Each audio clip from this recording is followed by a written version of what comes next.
The Labour Shadow Health Secretary claimed his party will vote for an extension to Article 50 this evening but failed to take responsibility for the duration of the potential Brexit delay. BBC host Simon McCoy held the Labour MP to account, accusing him of easily criticising the government whilst failing to come up with his own proposal. Mr Ashworth said, "We've got to have agreed a principle of an extension, but I want it as short as possible and as long as necessary. I'm not saying it's got to be 2 weeks, 2 months, 3 months or whatever. We need a sensible extension." As the BBC host asked how long would Labour want the extension to be for, Mr Ashworth replied, "If we can get agreed the principle of an extension today, then it's incumbent of the government to go back to the European Union and restart negotiations. Then we'll get a sense of clarity from the government about how long an extension is going to be." Simon McCoy then lashed out at the MP over his failure to come up with an adequate answer. He told Mr Ashworth the first thing the EU is going to say is, "How long do you want Brexit news?" Simon McCoy clashes with Jonathan Ashworth on Brexit delay. Image BBC. If you're saying there should be an alternative, what is it? Where is it? And when are we going to see it?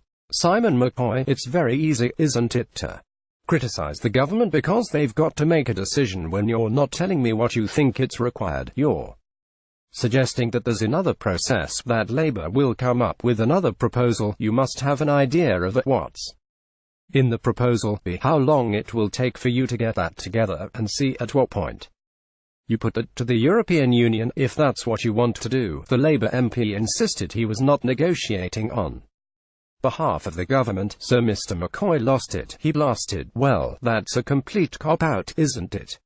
Because people now want to see, if you're saying there should be an alternative, what is it, where is it, and when are we going to see it?" It comes amid a turbulent week for the Prime Minister after her withdrawal agreement was defeated for a second time on Tuesday evening with a majority of 149 votes, despite obtaining assurances from the European Union.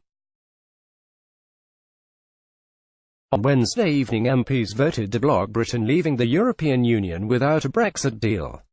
The government put down a motion for debate on Thursday that offers to seek a one-off extension of Article 50, delaying the scheduled Brexit date of March 29 to June 30 if MPs approve the deal negotiated with the EU by next Wednesday.